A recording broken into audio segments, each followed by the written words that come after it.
வணக்கம் நேயர்களே. வார வாரம் புது புது விஷயங்களை தேடிச் சென்று அலசி ஆராயும் நம் பயணங்கள் நிகழ்ச்சியில் நாம் இந்த வாரம் காண இருப்பது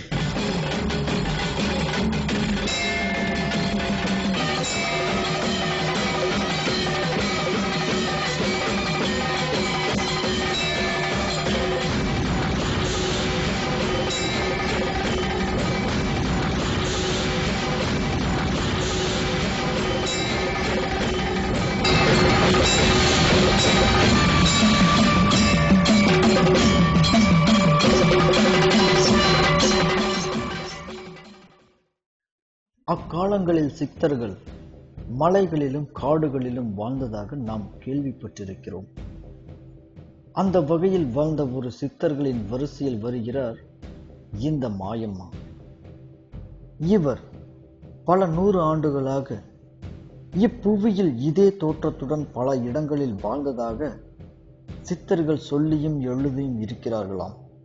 இந்த மாயம்மா இந்தியாவின் கைலாசம், காசி, திபெத் என பலவிதமான புண்ணிய தலங்களில் இருந்து தவத்தை முடித்து இறுதியில் கன்னியாகுமரி வந்து அடைந்தார் என கூறப்படுகிறது.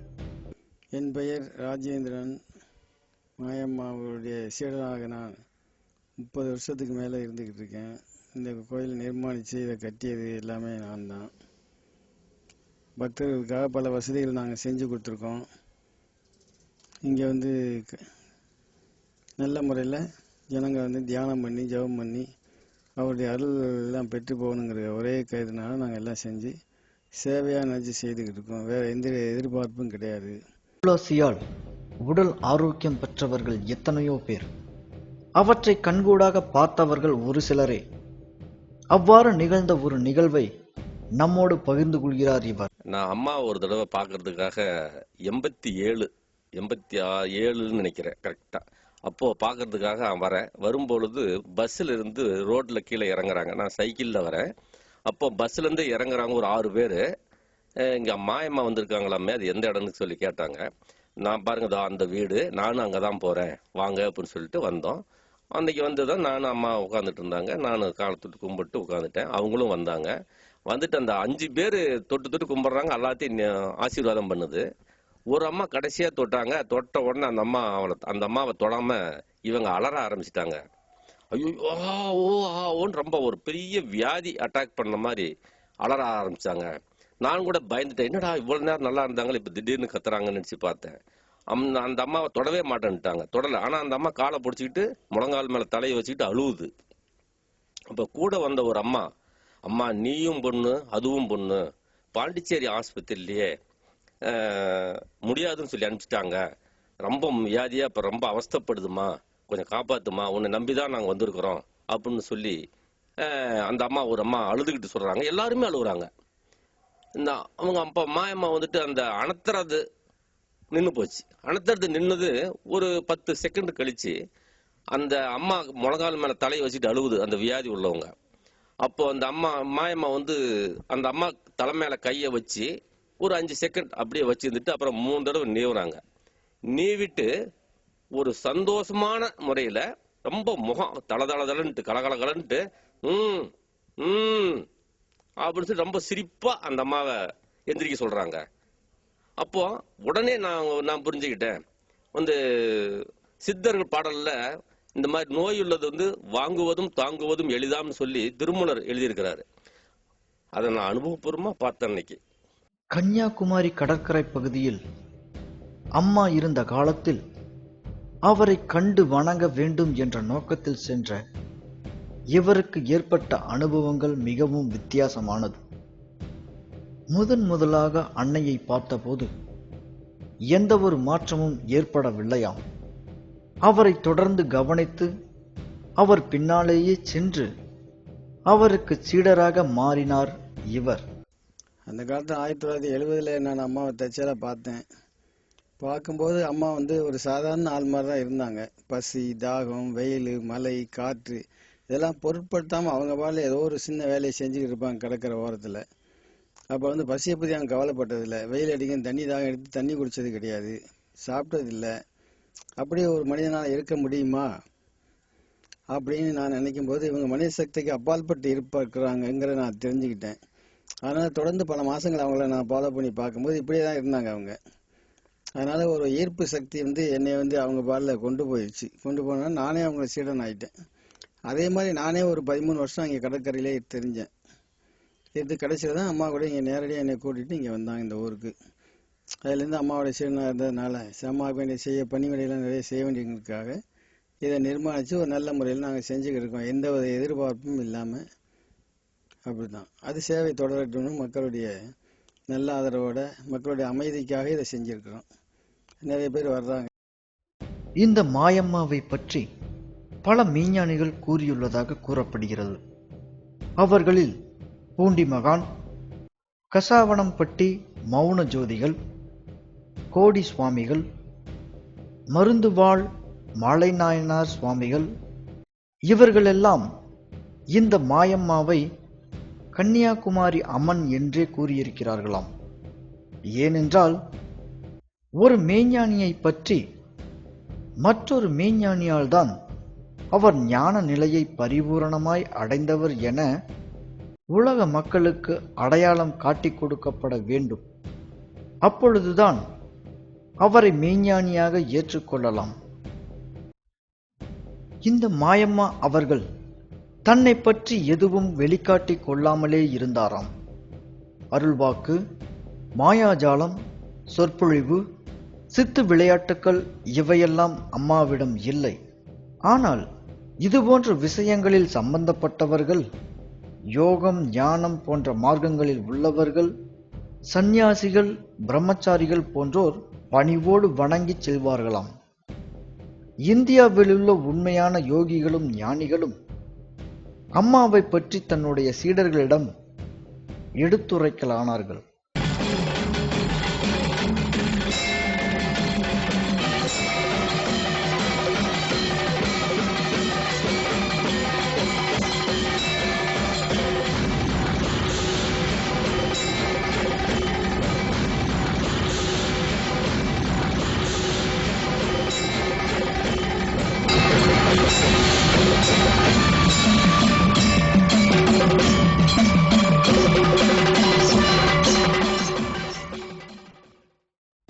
பாமர மக்களும் எடுத்துரைத்ததால் அன்னையை பற்றி பொதுமக்களுக்கு தெரிய வந்தது.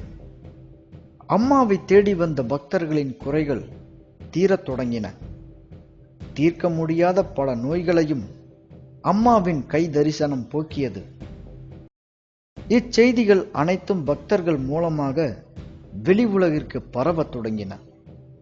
இதனால் பல லட்சக்கணக்கான பக்தர்கள் அம்மாவை தேடி வந்து வணங்கத் தொடங்கினார்களாம். ஆனால் அம்மா அவர்கள் இவற்றையெல்லாம் கண்டுகொள்ளவே மாட்டார்களாம். அம்மா நீண்ட காலமாக கன்னியாகுமரி கடலில் இருந்திருக்கிறாங்க. கடல்லே போவாங்க, கடல்லே வருவாங்க. இப்படி தான் அவங்க இருந்தாங்க. 40, 50, 60 நாய் வரைக்கும் வளர்த்தாங்க. அவங்கள கூட்டி போய் கடையில் போவாங்க. போனால் கடையில் உள்ள இந்த பூரி வடை இட்லிலாம் தூக்கி நாய்க்கு எடுத்து போட்டுருவாங்க. நாய் சாப்பிடும். ஏராளமான பக்தர்கள், பல கோடி பக்தர்கள் பார்த்து தரிசனம் பண்ணியிருக்காங்க. இந்திய ஜனாதிபதி வரைக்கும் அம்மா தரிசனம் பண்ணியிருக்காரு. அதனால் ஒரு யோகிகள் எல்லாமே வந்திருக்கிறாங்க. ஞானிகள் எல்லாமே பல பேர் அம்மாவை ஆசை வாங்கியிருக்காங்க. இந்த இந்தியாவில் பல பேர் தெரியாத இடமே கிடையாது அம்மாவை. ஆனால் வெளியில் ஜனங்களுக்கு, பாமர ஜனங்களை போல் அம்மா ரொம்ப சிம்பிளாக எளிமையாக இருந்ததுனால அவங்கள பற்றி செய்திகள் நிறைய பரவலை. ஜனங்களுக்கும் அவ்வளோவா தெரியாது. ஏதோ ஒரு அம்மா அப்படின்னு நினச்சி போயிடுவாங்க. ஆனால் வெளி வட்டாரத்தில் பார்த்தீங்கன்னா உலகத்தில் பல இடங்கள்லேயும் அம்மாவுடைய இதெல்லாம் வச்சுருக்காங்க, பூஜையெல்லாம் வச்சுருக்காங்க. வட இந்தியாவிலேருந்து எங்கே போனாலும் அம்மாவுக்கு தெரியாத ஆசிரமங்கள் கிடையாது. அப்படி நீண்ட காலமாக வாழ்ந்தவங்க. கன்னியாகுமரியில் வாழ்ந்த மாயம்மா அவர்கள் 1986ஆம் ஆண்டு தான் முக்தி அடைய வேண்டும் என்று கூறியும் அதற்கான இடத்தை தேர்வு செய்தும் தன் சீடரிடம் கூறினாராம். அம்மாவை அழைத்து கொண்டு இந்த சேலத்திற்கு வந்தார் அவரது சீடர். அவர் வந்த பிறகு இந்த இடத்தில்தான் அவர்கள் தங்கினார்களாம். அப்போது இந்த இடம் வெறும் பொட்டல் காடாக இருந்ததாக கூறப்படுகிறது. கடைசியில் கன்னியாகுமரியிலேருந்து சேலத்துக்கு 86ல் இங்கே வந்தோம். வந்தோடனே ஜீவசமாதி ஆகிறதுக்காக அம்மா ஒரு இடத்த தேர்ந்தெடுத்துருக்காங்க. அப்போ இது வந்து பொட்டல் காடாக இருந்துச்சு. இந்த இடத்துல வந்து ஜீவசமாதியிலேயே ஒரு 4 அம்மா அது ஏற்பாடு பண்ணாங்க. அதனால் இங்கே வந்து ஒரு 6 வருஷம் வாழ்ந்துட்டு சொல்லிட்டு எல்லாருக்கும் முன்னாடி உட்காந்து ஜீவசமாதி அடைந்தாங்க அம்மா. அதுக்கப்புறம் இங்கே ஒரு கோயிலை கட்டினோம். கோயில் மாதிரி ஒரு தியானம் மண்டபம் மாதிரி. அதனால் ஜனங்கள் அமைதியாக வந்து இங்கே வந்து தியானம் ஜபம் இதெல்லாம் பண்ணிவிட்டு அவரவருக்கு வேண்டிய வரங்களை கிடைக்கிறதாக எல்லாருமே சொல்கிறாங்க. பல நோய் நொடிகள், தீராத பிரச்சனைகள், சுத்தமாக மனம் வந்து ரொம்ப அமைதியாகும். எவ்வளோ சஞ்சலத்தில் வந்தாலும் இங்கே வரும்போது அமைதியாகும். அதுக்கான சூழ்நிலையும் இடமும் சக்தியும் இருக்குங்கிறது அவரவர் வந்தாவே தெரியும். நாம் சொல்ல வேண்டியதில்லை. கன்னியாகுமரி பகுதியில் மாயம்மா அவர்கள் வாழ்ந்தபோது அங்கு இருக்கும் படகு ஓட்டுபவர்களிடம் மிக சகஜமாக பழகுவாராம். அவர்களிடம் ஒரு நட்பு இருந்தது. மேலும் கடலில் நீந்துவது என்பது மாயம்மா அவர்களின் பொழுதுபோக்காகவும் இருந்தது. அம்மா வந்து கடல்ல, கன்னியாகுமரி கடல்ல 30 கிலோமீட்டர் 35 கிலோமீட்டருக்கு அந்தாண்ட நீச்சல் அடிச்சுக்கிட்டு இருப்பாங்க. மீனவர்கள் வந்து மீன் பிடிக்கிறவங்க வந்துட்டு, மாயமா நீ அந்த ஊருக்காரங்க, மாயமா யாரு எந்த போட்ல நீ வந்த, ஏன் இங்க கீழே இருக்கிற கடல்ல இருக்கிற தண்ணி ஊற்றிட்டு இருக்கிற, வா போலாம் அப்படின்னு சொல்லி கரைக்கு போலாம் வான்னு சொல்லி கூப்பிடுவாங்க. அம்மா வந்துட்டு போட்ல ஏற மாட்டாங்க. ஒரு சிரிப்பு சிரிச்சுட்டு, அந்த மீனவர்களை பார்த்து ஒரு சிரிப்பு சிரிச்சுட்டு, ஒரு நீர்த்தாரைன்னு சொல்லக்கூடிய ஒரு நீர்ல வாழக்கூடிய ஒரு பறவை, அது முழுகுற மாதிரி டக்குன்னு முழுகுவாங்க. முழுவிட்டு அவ்வளவுதான். அப்புறம் மீனவர்கள் வந்து அந்த போட்டு 30 கிலோமீட்டர் 40 கிலோமீட்டர் வேகத்துல அது கரைக்கு வரும். அவங்க வரும்போது பார்த்தா கரையில அம்மா உட்காந்துட்டு இருப்பாங்க. அவங்களுக்கு ஆச்சரியமா இருக்கும், எப்படி வந்தாங்க அப்படின்னு சொல்லிட்டு. இந்த மாதிரி ஒரு அற்புதமான ஒரு நிகழ்ச்சிகள்லாம் அம்மா காமிச்சிருக்கிறாங்க. ஒரு முறை இங்க ஆசிரமத்துல இந்த இடத்துல ஒரு நாய் ஒரு வாரமா சாப்பிடாம தண்ணி குடிக்காம இருந்தது. அந்த நாய் ஒரு வாரம் படுனாங்களா, எனக்கு கொடுத்து பார்த்தோம். கொடுத்து தண்ணி ஆகாரமே எடுக்கல. ஒரு நாள் ஒரு மாலையில ஒரு வாரம் கழிச்சு மாலை நேரத்துல மண்ணு எந்திரிச்சு சமாதிக்கு போய் படியேறி சமாதி மேல நின்று 3 சுத்து கரெக்டா 3 சுத்து சுத்தி முன்னாடி வந்து அப்படியே படுத்து உயிரை விட்டுச்சு. இது ரொம்ப அற்புதமான சமாச்சாரம். நமக்கு உயிர் போகுதுங்கிறது நமக்கு தெரியாது, யாருக்குமே தெரியாது. ஆனா அந்த நாய் வந்து ஒரு வாரமா படுத்து இருந்த நாய் எழுந்து வந்து அது கரெக்டா அம்மா சமாதி 3 சுத்து சுத்தி முன்பகுதியிலேயே அப்படியே படுத்து வாயை திறந்து அப்படியே மூச்சு விட்டுது. இதை நான் கண்ணாட பார்த்தேன். இது ஒரு பெரிய அதிசயம், அற்புதம். இந்த மாதிரியான ஒரு அற்புதமான நிகழ்ச்சிகள் இங்க இருக்கிறது. அது வந்து நமக்கு சொல்லத்தும் முடியாது, வாயால சொல்ல முடியாது, வந்து அனுபவிக்கத்தான் முடியும். அம்மாவுக்கு வயது வந்து ஒரு நமக்கு தெரியாது. ஆனா ரொம்ப முதுமையானவங்க, ரொம்ப ரொம்ப முதுமையானவங்க. பூண்டி மகான் அப்படின்னு சொல்லி ஒரு சித்தர், அவர் வந்து அம்மாவுக்கு 480 வயசு 470 வயசு ஆகுதுன்னு சொல்லிட்டு சொல்லியிருக்கிறார். அதுதான் எனக்கு தெரியும். ஆனா அம்மா வந்து உடம்ப பாத்தீங்கன்னாக்க ஒரு நேரத்துக்கு ஒரு மாதிரி இருப்பாங்க. நானே பார்த்திருக்கிறேன். ஒரு நேரத்துக்கு ஒரு மாதிரி பார்த்து எனக்கு ஆச்சரியமா இருக்குது. எப்படி அப்படின்னு சொல்லிட்டு ஆச்சரியமா இருக்கும் எங்களுக்கெல்லாம். அந்த மாதிரிலாம் நான் பார்த்திருக்கிறேன். வயது இருக்கலாம், 400க்கு மேல இருக்கலாம், அவர் சித்தர் சொன்னதுனால. ஆனது என்னுடைய கணக்கு பிரகாரம் நாமெல்லாம் பார்த்தா நம்ம வயசு மதிப்பிட முடியாது. ஆனா பேசினாங்கன்னா அந்த வயசுக்கு அந்த உடலுக்கும் அந்த பேச்சுக்கும் சம்பந்தமே இல்லை. ஒரு இளம் வயது காலேஜ் ஸ்டூடெண்ட் பேசுற மாதிரி கடீர் கணீர்னு பேசியிருக்காங்க. தமிழர்கள் மட்டுமல்ல, கேரளாவைச் சேர்ந்த உயர் பதவியில் உள்ள ஒருவரும் அம்மாவின் தீவிர பக்தராவார் என்பது மிகவும் குறிப்பிடத்தக்கது. வணக்கம், வாமதேவன் பேர். முன்னாடி ഞാൻ അയ്യാസ്വാമി കോവിൽ തിരുവനന്തപുരത്തിൽ அங்கே இருந்தாக்கும் ஆத்மீய பிரயாணம் தொடங்கினது. அங்கே போயதுக்கப்புறம் சமாதி ஜபம் சமாதி தியானம்னு பேசக்கூடிய 2 முறை படிக்கிறதுக்காக ஐயா சுவாமி என்னை இங்கே அனுப்பியாச்சு. நான் அதை இப்போ ப்ராக்டிஸ் பண்ணிகிட்டே இருக்கு. அந்த மாதிரி நான் இப்போது குப்பையிலே கிடந்த என்னை குப்பமேனியாக்கி மாற்றியாச்சு. பாக்கியுள்ள எல்லாம் குலபதியும் சாரும் பேசியதுக்கு அப்புறம் பேசுறதுக்கு ஒன்றும் இல்லை. மனிதர்கள் மட்டுமல்ல, இங்கு வரும் விலங்குகள் கூட மாயம்மாவில் அருளினால் உயிர் பெற்ற நிகழ்வுகள் இங்கு நிறைய நடந்திருக்கிறதாம். இங்க நாய் ஒண்ணு, ஒரு 8 வயசு நாய் ஒண்ணு இருக்கிறது. அந்த நாய்க்கு கழுத்துல 2 பக்கமும் கட்டி வந்தது. வண்டியில உட்கார வச்சு ஹாஸ்பிட்டலுக்கு, வெட்டினரி ஹாஸ்பிட்டலுக்கு கூட்டு போய் வைத்தியம் பண்ணணும்னு சொல்லிட்டு வண்டியில உட்கார வச்சா அந்த வண்டியில இருந்து எகிரி குதிச்சு கோயிலுக்குள்ள போய் படுத்துக்கிச்சு. மாயம்மா சமாதி பக்கத்துல போய் படுத்துடுச்சு. சமாதி பக்கத்துல படுத்த நாய் ஒரு 10-15 நாட்கள் வெளியே வரல, அங்கேயே கிடந்தது, அங்கேயே படுத்துக்கிட்டு இருந்தது. அந்த நாய் இப்ப குணமாயிடுச்சு, வைத்தியமே பண்ணல. அங்க அம்மா பக்கத்துல, அந்த சமாதி பக்கத்துல ஒரு 10-15 நாள் படுத்து இருந்த நாய் இன்னைக்கும் அந்த நாய்க்கு அந்த கழுத்துல இருக்கிற அந்த வடு அப்படியே இருக்குது. ஆனா நாய் நல்லா ஆரோக்கியமா இருக்குது. அப்படி வியாதிகள் நிச்சயமா இங்க அம்மா கிட்ட வந்து ப்ரே பண்ணா வியாதிகள் நிச்சயமா குணமாகும். தன்னை நாடி வரும் ஒவ்வொரு பக்தர்களின் குறைகளையும் தீர்த்து வைத்திருக்கிறார் நம் மாயம்மா. மருத்துவர்களால் கைவிடப்பட்ட பல நோயாளிகளின் நோய்களையும் தீர்த்து அற்புதங்கள் நிகழ்த்தியுள்ளார். இவ்வாறு தன்னை நாடி வரும் ஒவ்வொரு மக்களின் குறைகளை தீர்த்து கொண்டிருந்த மாயம்மா 1992 ஆண்டு பிப்ரவரி மாதம் 9ஆம் நாள் சமாதி நிலையை அடைந்தார். இசைஞானி இளையராஜாவும் அம்மாவின் தீவிர பக்தராக இருந்துள்ளார். அவர் மட்டுமல்ல, இந்தியாவைச் சேர்ந்த பல பிரபலமான நபர்களும் அம்மாவின் அருளை பெற்றுள்ளார்கள் என்பது குறிப்பிடத்தக்கது.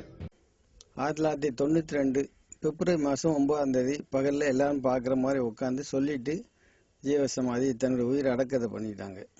அதில் பல இளையராஜாக்கள் மற்ற பெரிய பெரிய ஆட்கள்லாம் வந்திருந்து சமாதிக்கு வந்திருந்தாங்க, வந்து செய்து எல்லாம் போயிட்டாங்க. அவர் எத்தனையோ முறைகள் வந்திருக்காரு, அந்த கன்னியாகுமரியிலேருந்து வந்துக்கிட்டு இருக்காரு அவர் இளையராஜா. பக்தர் தான். அது மாதிரி பல பேர் இருக்கிறாங்க, நிறைய பேர் இருக்காங்க. ஜனாதிபதி ஜெயில் சிங் இருக்காரு, இந்தியாவோட சுப்ரீம் கோர்ட் வரைக்கும் வந்திருக்கிறாங்க பல பேர். ஆனால் வெளியில் நாம் வந்து அதை விளம்பரப்படுத்தி பெருசாக்கலை. ஏன்னா அம்மா அந்த விளம்பரத்தை விரும்ப மாட்டாங்க, அதனால் அது அப்படியே போய்கிட்டு இருக்கு. சாந்தி இல்லாதவர்கள், அமைதி இல்லாதவங்க, குழப்பங்கள் இல்லாதவங்களுக்கு இங்கே வரும்போது ஒரு பெரிய நிம்மதியும் அமைதியும் கிடைக்குது அப்படின்னு இப்போவும் கூட சொல்கிறாங்க எல்லா பேரும். தியானம் பண்ணுறவங்க, ஜெபம் பண்ணுறவங்களுக்கு அவங்களுக்குள்ள ஒரு சக்தி பரவுறதாக அவங்களே சொல்கிறாங்க. வேணா நீங்களே இருந்து பார்க்கலாம். தியானம் கற்றுக்கொள்ள ஆரம்பிப்பவர்கள் முதலில் வர நினைக்கும் இடம் இந்த மாயம்மா கோயில். ஒவ்வொரு தியான அமைப்புகளிலும் உள்ள நபர்கள் இங்கு வருவதன் மூலம் தம்முள் இருக்கின்ற உள்ளுணர்வை பெற முடியும் என்பது அவர்களின் நம்பிக்கையாக உள்ளது. அது மட்டுமல்லாமல் இந்த இடத்தில் வந்து அமர்ந்தாலே தம் மனதிற்குள் ஒருவிதமான ஒரு அற்புதமான அமைதியான சூழ்நிலை உருவாகிறது என்று இங்கு வரும் பக்தர்கள் கூறுகின்றனர். அதோடு மட்டுமல்லாமல் இங்கு வந்து வணங்கி செல்லும் ஒவ்வொருவருக்குள்ளும் இருக்கின்ற தேவையில்லாத எண்ணங்கள் அழிந்து நல் எண்ணங்கள் உதயமாகிறது. மேலும் உடல்நல குறைபாடுகள் ஏதேனும் இருந்தால் அவை முற்றிலுமாக நீங்கிவிடுகிறது என்பது இந்த மாயம்மா கோயிலின் தனி சிறப்பு.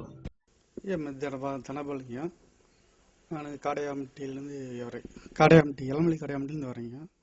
என்னை ஒரு ஐயா கூப்பிட்டு வந்து கொஞ்சம் உடம்பு கொஞ்சம் முடியாமல் இருந்தேன். காது சவுண்டு கிட்ட இருக்கும், சில உமாமியாக இருக்கும். லீவு கிடைச்ச டைமில் வந்து தவம் பண்ணுவேன்.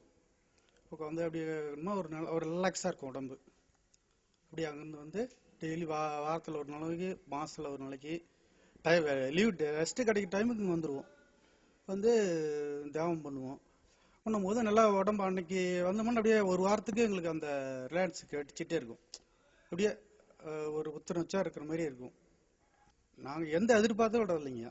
அங்கேருந்து வந்து உட்காருவோம், டைரன் சார் ரொம்ப உட்காரோம். அப்படியே உட்காந்தோம்னா அப்படியே ஒரு 5 நிமிஷத்தில் ஒரு அரை மணி நேரத்துலேயே எங்களுக்கு வந்து நல்ல ஒரு புத்துணர்ச்சி, ஒரு ரிலாக்ஸு, அப்படியே ஃப்ரீ ஆகிடுவோம். எவ்வளோ கடினமாக வந்தோம்னா அப்படியே ஃப்ரீ ஆகி ஓப்பனாக அப்படியே. இப்போ நான் இந்த மாதிரிலாம் பேச முடியாது, கொஞ்சம் உழப்பெரிப்பேன் வீட்டில் தானாக, யார்ட்டையும் சரியாக பேச மாட்டேன், அப்படியே இதாக இருப்பேன். ஆனால் இங்கே வந்து ஒரு 5 நிமிஷம் உட்காந்தோமா அப்படியே உடம்புலாம் புத்துணர்ச்சி, அப்படி ஜாமுன்னு நீட்டாக பேசுவோம். உடல் நல்லாயிருக்கும். சரி நேயர்களே, மீண்டும் அடுத்த வாரம் வேறொரு சுவாரஸ்யமான நிகழ்ச்சியில் சந்திப்போம்.